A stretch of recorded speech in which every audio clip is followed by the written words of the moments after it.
Prepare for trouble. And make it double. To protect Showdown from stall. To... No one has Golem! I was gonna do a singular ball, but no one has Golem. I was gonna say, to unite all 5 guys. To unite all 5 guys. I already said to protect. To unite 5 guys all. To unite... Oh, okay. Okay.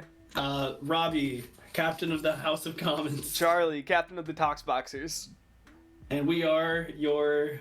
we're not Team Rocket. That is one of. Welcome back to the FPL, everybody. It's us again, Charlie and Robbie, captain of the Toxboxers and House of Commons, respectively, and we are here to bring you a battle between Team Rocket, piloted by Caitlin and Ben. I want to say it's Caitlin playing this battle. I could be wrong. I don't really remember who played which, but Caitlin and Ben on Team Rocket versus Leaf on the Underworld. We tried our best to do our little Team Rocket thing at the intro. It was improv. Yeah, Robbie did not tell me what it was beforehand, so I'm sorry if I kind of messed it up a little bit, but I did my best. Anyway, this is going to be a fun matchup. Caitlyn battles are always really fun to watch, to see what kind of crazy sets she brings. But yeah, I think the biggest thing right off the bat that we noticed about this matchup is the Seismitoad here on Leaf's team. Yeah. I was gonna make a seismic joke. Doesn't really make sense. The whole thing is, apart from Torterra, the only thing that can do a lot of damage to Seismitoad is a Grass Knot from Magmortar. Yeah. So Seismitoad, other than that, can wall and clap back with a super effective move on all these Pokemon, whether it's water, ground, or ice move. Especially if it catches Torterra on a switch. That's like, I don't know if it'll kill, but it does a lot, and it means Torterra can't be as defensive. Yeah. She'll have to either waste a turn to Synthesis, heal up, or something else. Yeah, so a set of like Liquidation, Ice Punch, Drain Punch, Earthquake is going to be pretty brutal into Caitlyn's team. I don't know what Caitlyn's going to do about that. And we could even maybe see a support Bronzong set with like Rain Dance Explosion, and just instantly set Rain, make Seismitoad super fast, and then just blow up and get Seismitoad in right away. What a great idea for a set. Huh. Was that serious, or was that... I don't know. A meme? Maybe... No, because that's really good to set up. Yeah, Bronzong is useful in other ways. Bronzong is great at that kind of stuff. On Caitlyn's side... Yeah. You can also run like a pseudo Metagross set. Sorry, I don't mean to keep talking about Bronzong here, but you can also run kind of a fun set on Bronzong with Rock Polish Weakness Policy with like Heavy Slam, Zen Headbutt Earthquake, or like Heavy Slam. You could argue it works better because it gets Levitate. I wouldn't say it works better than Metagross, but it's definitely less points than Metagross, and Bronzong can do other things too. But anyway, on Caitlyn's team, yeah. You want to tell us what? Yeah, sure. So I think the biggest Pokemon on Caitlyn's team that are going to be nice factors this battle or important factors this battle are going to be Marowak and I know we didn't really talk about it before the battle, but Magmortar. They both kind of do similar things. They're going to be really good at breaking Leaf's steel types, especially. The reason we want to talk about Marowak, though, is it gets Earthquake, so it's going to get coverage for Heatran as well, so Heatran might not be able to... I mean, obviously, it's going to be able to click Earth Power, it's probably going to be faster than Marowak, but Marowak can still do some decent damage to this Heatran. Say, if it gets a Flame Charge up before Heatran comes out, if he doesn't predict the Flame Charge... Oh, yeah, no, exactly. It's a free boost. With the Flame Charge or 2 up, this Marowak could be really lethal into Leaf's team. But also Magmortar as well. It gets Scorching Sands, which can hit... Heatran. It gets fire moves to hit the fire or the steel types, and it gets Grass Knot, which is going to maybe be Caitlyn's biggest factor in stopping this Seismitoad. Because outside of the rain, Magmortar is probably going to be able to outspeed Seismitoad, and the Grass Knot should be able to OHKO it, and it will hit Sand Slash as well. On the other teams, we can see this matchup's again pretty good for Leaf, but the way Caitlyn can break this matchup being so good is if she runs Skunk Tank Special, because Special Skunk Tank, apart from Dragalge, beats a lot of it with a strong Dark move or Fire move. It really does.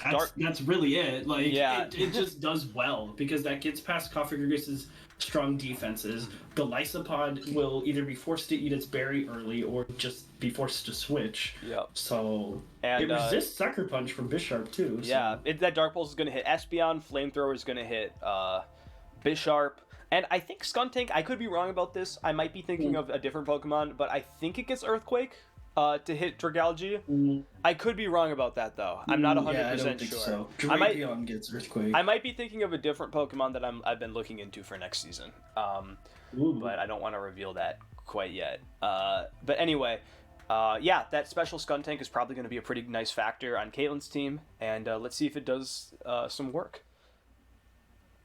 All right, so we see the Heatran lead right off the start. Kind of an unfortunate matchup here as he switches out right away. But he switches it. This is... But now Caitlin switches out into Dugong, and we see Hail. And, okay, so Toxic out of Seismitoad means it's not going to be as offensive of a set as we may have predicted it to be, so... It's probably going to end up being more PC. Now, it runs... So... Now, Dugong clicks Hail again. I don't really know why, but... Hey, maybe she was predicting a Rain Dance in Seismitoad. Maybe, but it still went first, though. But Blizzard comes out and it hits Seismitoad for a decent amount of damage. But even through the Ice Body, it looks like Toxic is going to get the KO, and Seismitoad I guess picks up a KO right away. Dugongs are still an endangered species. Yeah, and now we see this Marowak come out, but it doesn't outspeed the Seismitoad, and Stone Edge is not going to do very much damage. Okay. What? Sorry, but who was she actually predicting? Stone Edge resisted... Most of Leaf's Pokemon resist Stone Edge. Maybe...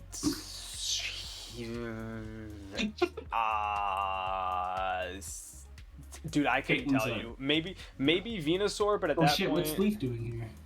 Oh, I guess he predicted the Seed Bomb. Yeah, maybe we'll see a double switch here, or he's just going to be faster and click Eruption or Flame... What's the one that it gets? Magma Storm? Yeah.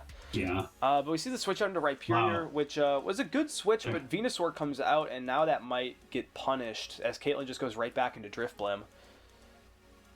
But now that this Venusaur is Mega'd, it gets all of that high HP stat. Yeah, it might be tough to do anything about it. But we do see Hypnosis, so Drifblim's able to get the sleep off, but sadly it is leech seeded. So it's on a bit of a timer here, but we might see a setup here out of Heatran or out of Drifblim. But no, Air Cutter. I don't know about Air Cutter. I normally at least it's not thick fatted, but. That's true. Now, Caitlin might have forgotten about the sleep clause there. Yeah. But Heatran maybe that's why Magma Storm crit. Pick up a crit Magma Storm anyway. And now Caitlin is looking a little bit rough right now. I don't really know what she's going to do here. We see the Scorching Sands out of Magmortar to try to hit Heatran, but Leaf just switches right into Sand Slash. And now we see a Psychic. Maybe predicting a Venusaur switch. On the hey, any water ice move beats the rest of this team. So wait, Z. But now we see Z Inferno Overdrive. So that's probably Z Fire Blast picking up the KO on Sand Slash. But Seismitoad is going to come in, and if this Magmortar is not it doesn't have Grass Knot. Never mind. So it's just going to click Psychic and go down to an Earthquake. Seismitoad picks up its third KO of the battle. Seismitoad really not necessarily the set that we were thinking, but it's still putting in work either way. And now we might see that Ice Punch, or just switch back into Venusaur, because this Torterra is probably not going to do very much damage to this Venusaur. I don't really know what it could carry that would deal damage. I mean, Earthquake might do a little bit, but... Iron Head. Yeah, Iron Head does a cool 14% to Venusaur. Let's see how much Sludge Bomb does. Not enough to outdamage Synthesis, but Torterra only has so many Synthesises, and there's a crit. As well, so if she doesn't use it here, which she doesn't, it looks like that's probably going to be gained. In fact, there is the Synthesis out of Venusaur, out healing. Lots of crits. A lot of crits here, yeah. Maybe she predicts the Sludge Bomb, and now she's free to fire. Why did he Leech Seed? I don't know. There's the Heat Crash, but it's even through the thick fat, it won't do very much damage. And Mega Venusaur is also pretty heavy as well. So Okay, there's the EQ. Yeah, the EQ does a decent amount, but it won't do quite enough here. Okay, Leaf is confusing me. Why not just kick a drain? He might just not have it, because it's Synthesis, Leech Seed, Earth Power, Sludge Bomb. Wow, that's true. Maybe if I can learn to count, I can understand things better. Yeah, that's kind of the one problem with Mega Venusaur is it doesn't quite carry all the moves you would like it to have every battle. It gets a lot of moves, but you can only pick 4 of them. But either way, Leaf's able... What? Sorry.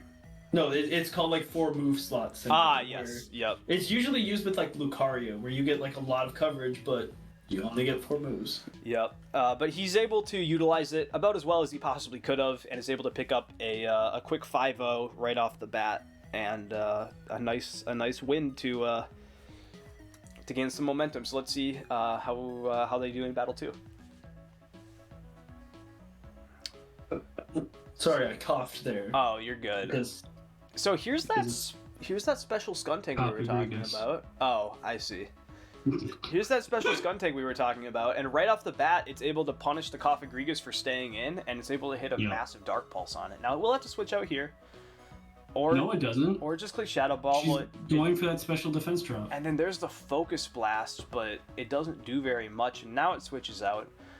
I don't know if Clefable's the Pokemon I would have chosen, especially, because of a Sludge Bomb right there. Now it's Magic Guard, so it won't take all the damage there. And actually that special attack drop will let it get one more move off here. And then there's an Ice Beam. So while Clefable does go down to the Dragalge, it is able to cripple it, which is honestly pretty huge for this Skuntank. Yeah, I was going to say, because now Laddie's ass can come in. Okay. And then here's a Dragon Pulse. Does a little bit to the Piloswine as an energy ball comes out, but Piloswine's probably going to click Ice Cold Crash here. Does Ice Cold Crash kill? No, but a Ice Shard might. Oh, not quite. So Latias is able to live and take down Piloswine, which is both the Latinos and Latinas are really good. Like, yes. In a draft league. Okay.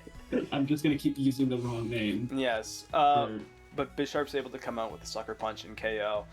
And now we see the Heracross switch in. Pretty smart switch in here. But what Z move is this? Okay, Z. It's a little overkill. It's a little overkill. A close combat probably would have done the trick, but maybe she just didn't want the special attack or special defense and defense drop. And now a switch out into Regieleki. I don't know about that one. You normally don't really want to switch into Does Regieleki. Aqua Jet kill? Well, he doesn't have it, but it's physical with acrobatics, which isn't going to quite force out the Golisopod, and it's able to just KO with the liquidation. So we see Heracross come back in. It's going to click low kick, which is not going to quite do enough through the Citrus. Oh shit, hey, Leech Light's good on Goliath. Yeah. It's a battle of the bugs. That is true. So now we see a Mega Horn to force out the Golisopod. The COFAGRIGUS. Golisopod vented there. I think that's what happened. And we see a crit. Oh shit, that's not good. The rest is really gonna be rough for Caitlyn to try to deal with. It looks like Earthquake here, and Iron Defense. So she's probably gonna have to switch into Skuntank immediately, or else run the risk of this COFAGRIGUS getting set up. This battle is still, in my opinion, pretty winnable for Caitlyn, but she has to play it pretty much perfectly at this point. And with that sub up, I don't think she's gonna have it. Yeah, wait a second. Yeah, I don't think this is gonna be possible with the sub right now, because now you gotta hit it twice and. Shuckle is not known for breaking subs.